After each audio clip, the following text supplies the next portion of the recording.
हाय। आज हम लोग इलेक्ट्रोस्टैटिक पोटेंशियल एंड कैपेसिटेंस अर्थात स्थिर विद्युत विभव तथा धारिता चैप्टर के कुछ मल्टीपल चॉइस क्वेश्चंस के बारे में चर्चा करेंगे। पहला क्वेश्चन है, the process in which a region is made free from any electric field is known as. तो इसका क्या हो जाएगा आंसर? इलेक्ट्रोस्टैटिक शील्डिंग होता है वह प्रक्रिया जिसमें एक क्षेत्र को किसी भी विद्युत क्षेत्र से मुक्त किया जाता है।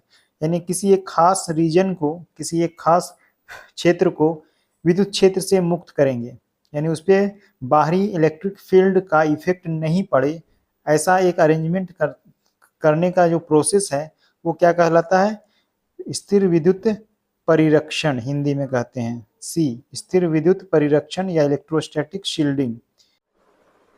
अगला सवाल है, three capacitors each of capacitance C are connected in series, then the equivalent capacitance will B.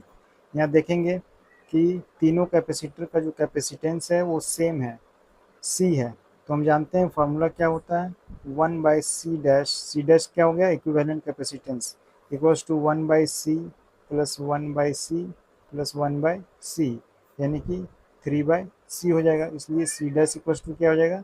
c/3, इसलिए इसका आंसर हो जाएगा बी, c/3। नोट कर लेंगे। आगे चलते हैं हम लोग नेक्स्ट क्वेश्चन की ओर। The work done in moving a unit positive test charge over closed path in uniform electric field, एक समान विद्युत क्षेत्र में बंद पथ पर इकाई धनात्मक आवेश को स्थानांतरित करने में किया गया कार्य। तो यहाँ पे ध्यान देंगे, एक समान विद्युत क्षेत्र है, तो एक समान विद्युत क्षेत्र है तो यहाँ कोई पोटेंशियल डिफरेंस नहीं होगा, तो उसको ले जाने में कोई कार्य नहीं किया जाएगा, यानी जीरो हो जाएगा। इसका आंसर क्या हो जाएगा? जीरो। नेक्स्ट क्वेश्चन की ओर चलते हैं हम लोग। Question number 4, the formula for electrostatic potential is.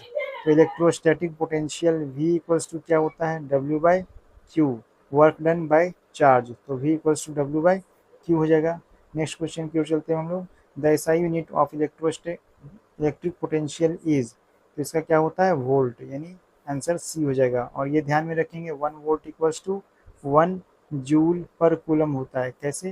क्योंकि हम जानते हैं V इक्वल्स टू W/Q होता है, तो W यानी वर्क का मात्रक, कार्य का मात्रक क्या होता है? जूल, और Q का यूनिट क्या होता है?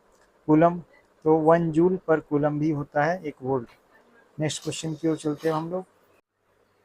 अगला सवाल है, the capacity of the parallel plate capacitor increases when, समांतर प्लेट संधारित्र की धारिता बढ़ जाती है जब क्या होता है? Area of the plate increased, plate का क्षेत्रफल बढ़ जाता है। क्यों? क्योंकि फॉर्मूला क्या होता है? C equals to epsilon naught A by D। तो यहाँ A क्या है? Area of the plate, and D is the distance between the plates. तो यहाँ हम देख सकते हैं कैपेसिटेंस जो है वो एरिया के प्रोपोर्शनल है। नेक्स्ट क्वेश्चन की ओर चलते हैं हम लोग। Which of the following option is correct in a region of constant potential, स्थिर क्षमता वाले क्षेत्र में निम्नलिखित में से कौन सा विकल्प सही है? तो हम जानते हैं एक फॉर्मूला होता है जो रिलेशन बताता है इलेक्ट्रोस्टैटिक पोटेंशियल और इलेक्ट्रिक फील्ड में। क्या फॉर्मूला होता है? E इक्वल्स टू -dV/dr, जहाँ V क्या है? पोटेंशियल, और E क्या है? इलेक्ट्रिक फील्ड, और R क्या है? डिस्टेंस। तो अगर V को कांस्टेंट कर दिया जाए, क्या बोल रहा है? पोटेंशियल, कांस्टेंट पोटेंशियल, तो अगर V कांस्टेंट हो जाएगा तो क्या हो जाएगा? कांस्टेंट टर्म का डिफरेंशिएशन क्या होता है? जीरो होता है। तो यहाँ पे अगर हम V को कांस्टेंट रखेंगे, यानी ये पोर्शन V कांस्टेंट होगा, तो dV/dr का वैल्यू क्या आएगा? जीरो। तो E इक्वल्स टू क्या हो जाएगा? जीरो। यानी इसका मतलब क्या निकल रहा है कि इलेक्ट्रिक फील्ड जो होगा वो जीरो होगा, यानी इलेक्ट्रिक फील्ड जहाँ जीरो होगा वहाँ पे इलेक्ट्रिक पोटेंशियल क्या होगा? कांस्टेंट रह सकता है। तो ये हो जाएगा इसका answer, the electric field is zero, विद्युत क्षेत्र शून्य है। नेक्स्ट क्वेश्चन की ओर चलते हैं हम लोग। The electrostatic potential at the perpendicular bisector due to an electric dipole is. तो ये मान लिया इलेक्ट्रिक डाइपोल है, plus Q and minus Q। तो परपेंडिकुलर बाइसेक्टर मतलब इस पोर्शन में, ये इस पोर्शन में क्या होगा, इलेक्ट्रोस्टैटिक पोटेंशियल का वैल्यू 0 होता है, तो ये हो जाएगा इसका आंसर ए। नेक्स्ट क्वेश्चन की ओर चलते हैं। The surface that has same potential at every point on it is called equipotential surface, यानी कि ऐसा सरफेस जहाँ पे पोटेंशियल सेम होगा, तो ऐसा पोटेंशियल का क्या कहते हैं, समविभव पृष्ठ या समविभव सतह, इक्विपोटेंशियल सरफेस।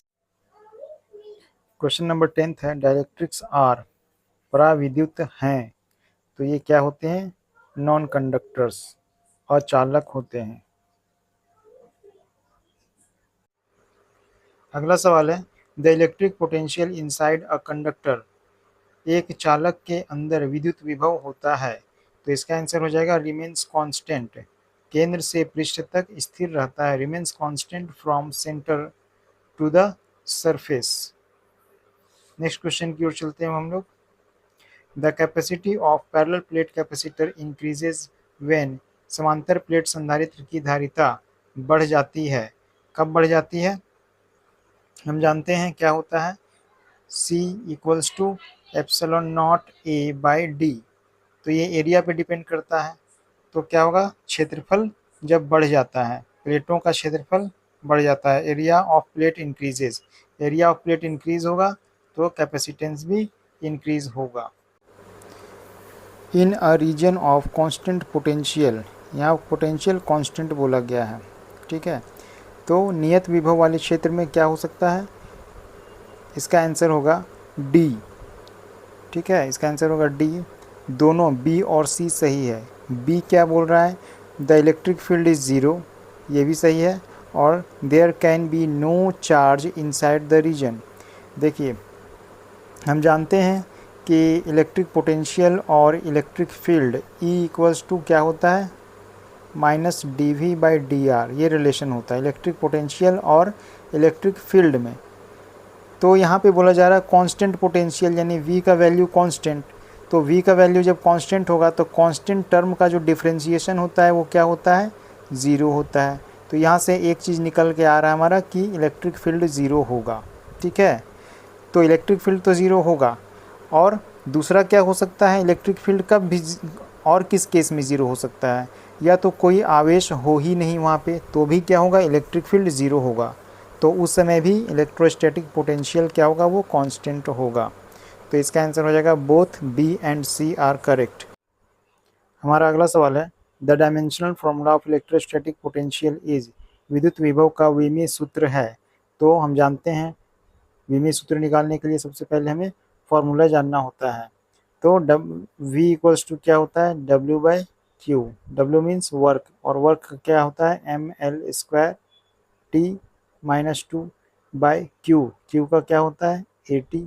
अब इसको अच्छे से अगर लिखें तो ML स्क्वायर T, ये ऊपर जाएगा तो T का पावर -3 और A का पावर -1, यानी ML square T -3 A -1, A है इसका आंसर सही, इसको लिख लेंगे।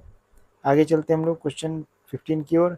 किसी धातु का परावैद्युतांक होता है, तो इसका आंसर होता है इन्फिनाइट, अनंत होता है। धातु का परावैद्युतांक कितना होता है, अनंत होता है। नेक्स्ट क्वेश्चन की ओर चलते हुए हम लोग, अ dielectric slab is introduced between the plates of A parallel plate charge capacitor, which one of the following quantity will not change. एक समांतर प्लेट संधारित्र की प्लेटों के बीच परावैद्युत स्लैब डाला जाता है, तो निम्नलिखित में कौन सी मात्रा नहीं बदलेगी, तो इसका आंसर होगा संधारित्र पर आवेश, the charge on the capacitor, ठीक है। नेक्स्ट क्वेश्चन की ओर चलते हैं हम लोग, question number 17, the capacitance of parallel plate capacitor depends upon, समांतर पट्टी का संधारित्र की धारिता किस पर निर्भर करती है, तो ये मोटाई पर निर्भर नहीं करती है, ना तो द्रव्यमान पर निर्भर करती है, ना तो घनत्व पर, ये क्षेत्रफल पर निर्भर करती है। क्यों, क्योंकि हम जानते हैं C इक्वल्स टू क्या होता है, epsilon naught A by D, तो यहाँ एरिया के प्रोपोर्शनल में है, ये क्या है, एरिया ऑफ द प्लेट, तो हो जाएगा इसका आंसर डी। नेक्स्ट क्वेश्चन है, dielectric constant of insulator lies between, तो इसका आंसर होता है क्या, ग्रेटर देन और इक्वल टू 0। डाइलेक्ट्रिक कांस्टेंट जो होता है कुचालक का, वो 1 से बड़ा या 1 के बराबर होता है। अगला सवाल है, if a hollow spherical conductor be charged positively, then the electric potential inside it will be positive and uniform. इसका आंसर क्या हो जाएगा? बी, धनात्मक और एक समान होता है। नेक्स्ट क्वेश्चन की ओर चलते हैं हम लोग।